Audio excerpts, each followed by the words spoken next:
En el momento en que Nintendo dijo que iba a comenzar a cobrar $80 por un juego y hasta 90 en el caso de la versión física, es cuando nos dimos cuenta de que se nos venía la larga noche. El invierno se acerca, chicos. Microsoft pasó a hacer lo mismo y evidentemente todos llegamos a la misma conclusión. El resto de los estudios van a pasar a hacer lo mismo hasta estandarizar el precio de los $80 y llegamos al punto en donde varios ejecutivos de diferentes compañías salieron a asegurar que todo esto en realidad es una ganga, que el precio de los $80 es algo muy económico. Claro, lo que no va a ser económico es cuando los gamers le den una buena patada en el culo, eso sí que no suena muy económico que digamos. Y ahora resulta que el CEO de Gearbox, o sea Randy Pitchford, le dice a cualquiera que esté preocupado por el precio de $80 de Borderlands 4 que si sos un verdadero fans, entonces vas a hacer lo posible por juntar ese dinero para poder comprar el juego. Y escucha esto, a pesar de lo que puedan indicar los millones de errores diarios de relaciones públicas,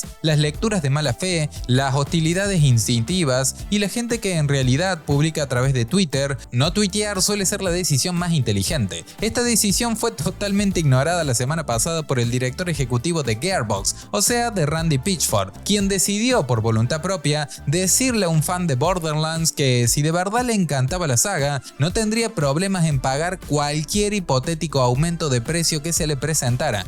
Escuchaste muy bien esa parte, ¿no? Cualquier hipotético aumento de precio. Y a ver, esto es en realidad una forma de tirarse un tiro en el pie, porque convengamos que Borderlands 4 no está siendo visto con muy buenos ojos que digamos, y esto lo digo en comparación con entregas anteriores que sí, que la verdad han ido en capa caída. Pero bueno, ¿qué fue lo que pasó? Resulta que un usuario publicó un tweet en donde decía: Randy, más vale que este juego no cueste $80, no te arriesgues, muchos gamers no van a pagar $80 y alimentar esta idea de que siempre suben los precios. Tú eres el CEO, ¿tienes algo que decir respecto al precio cuando se trata de tu distribuidora? A lo que el CEO de Gearbox responde con esto: primero, no es decisión mía. Segundo, si eres un verdadero fan, encontrarás la manera de hacerlo realidad. Mi tienda local de videojuegos tenía Starfleet para Sega Genesis a $80 en 1991, cuando acababa de salir de la secundaria y trabajaba por un salario mínimo en una heladería, y aún así encontré la manera de hacerlo. Mira vos, la verdad te voy a ser así como muy sincero,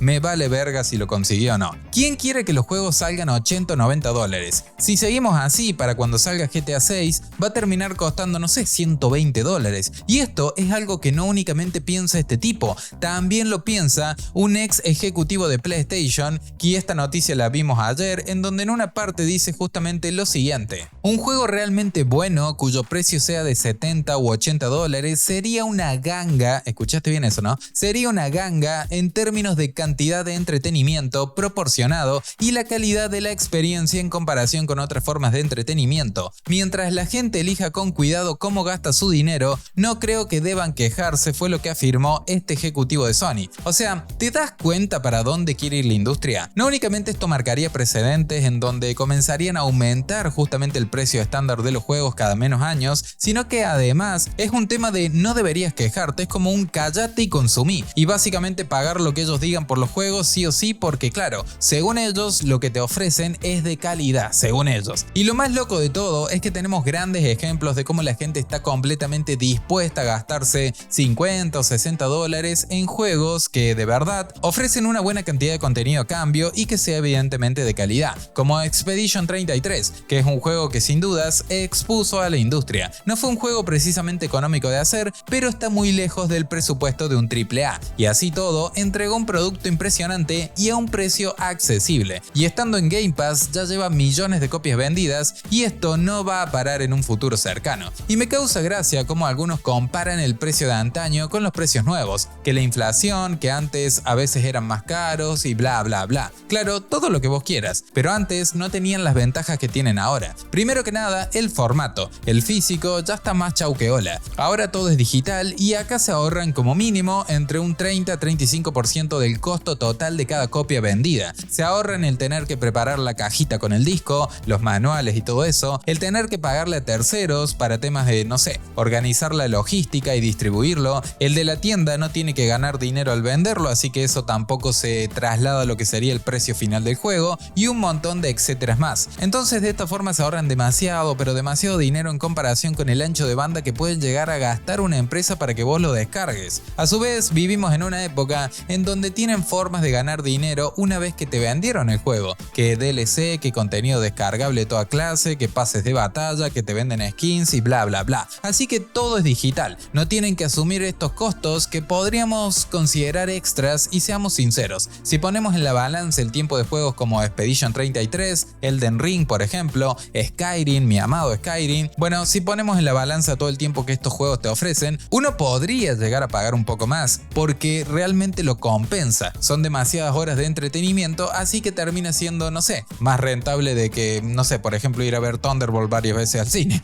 Sin embargo, debemos considerar que la mayoría de juegos en realidad no valen ese precio. Por ejemplo, Doom de Dark Age. A mí me encantan los Doom, pero por lo que ofrece en este caso el juego mencionado anteriormente, la verdad es que creo que no valen esos $70. Posiblemente ni siquiera vale $60. Es más que nada para pagar un mes de Game Pass como mucho y listo, porque en menos de una semana en realidad el juego ya no tiene mucho más que ofrecerte. Entonces, no existe manera alguna de que los juegos estén bien a $80 y menos que se vayan a $90 o $100. No hay manera de que yo me sienta cómodo con eso. Ahora, hemos visto que la industria, especialmente la parte de los juegos AAA, está colapsando. Esto es algo que vemos desde el año pasado. ¿Realmente creen que esta es la solución? ¿Cobrar más? Me suena a una solución que sí puede quedar bien en papel suponiendo que las ventas se mantengan igual, cosa que creo que no va a pasar. Los jugadores se van a volver mucho más selectivos a la hora de pasar por caja y evidentemente van a pasar menos seguido por caja. Ahora, la solución quizás sería intentar meter menos presupuestos en ciertos juegos y enfocarse en tener un plan coherente desde un principio para seguir adelante. Es permitir a los desarrolladores, como los de Expedition 33, hacer su magia, ser justamente desarrolladores de videojuegos y no creadores de propiedades, que es lo que hacen empresas como Ubisoft. Por algo, muchos desarrolladores de Ubisoft abandonan la compañía en búsqueda de fundar sus propios estudios para hacer lo que realmente les apasiona hacer, porque las grandes compañías se han convertido justamente en eso, creadores de propiedades. Intentan exprimirlas lo máximo posible hasta que los fans, bueno, se cansan y dicen basta hermano, ya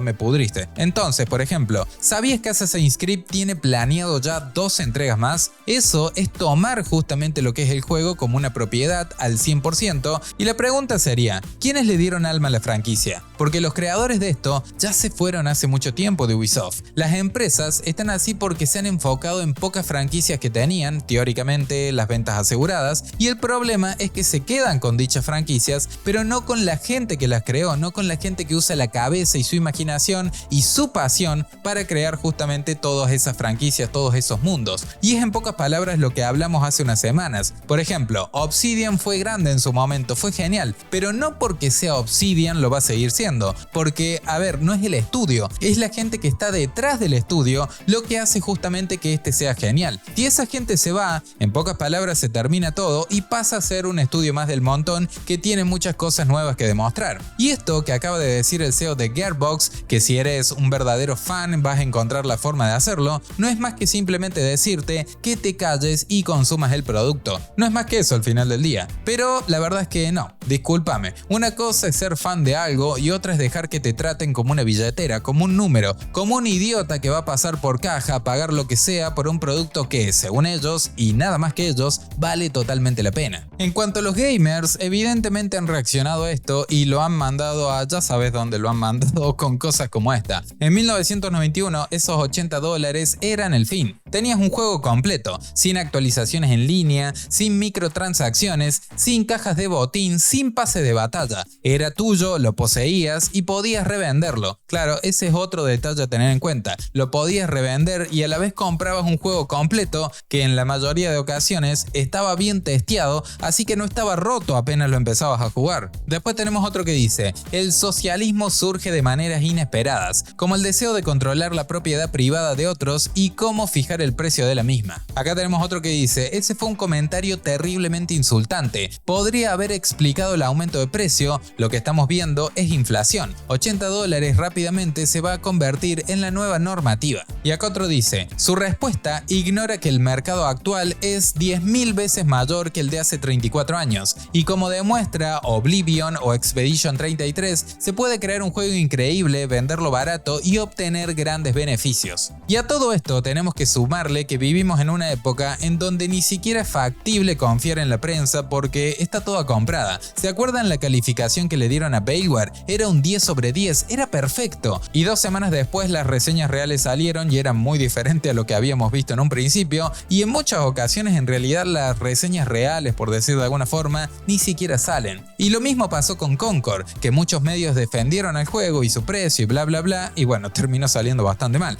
Entonces, me parece que esta clase de declaraciones deja demasiado que desear. Es un insulto para los jugadores. Quizás podría haberlo explicado de otra manera, podría haberse expresado distinto, no lo sé, pero de la forma en que lo dijo, definitivamente deja mucho que desear. Pero bueno, ¿qué opinas con respecto a esto? Déjame tu opinión en la caja de comentarios, dale me gusta y suscríbete. Gracias por llegar hasta acá y nos vemos en el próximo video.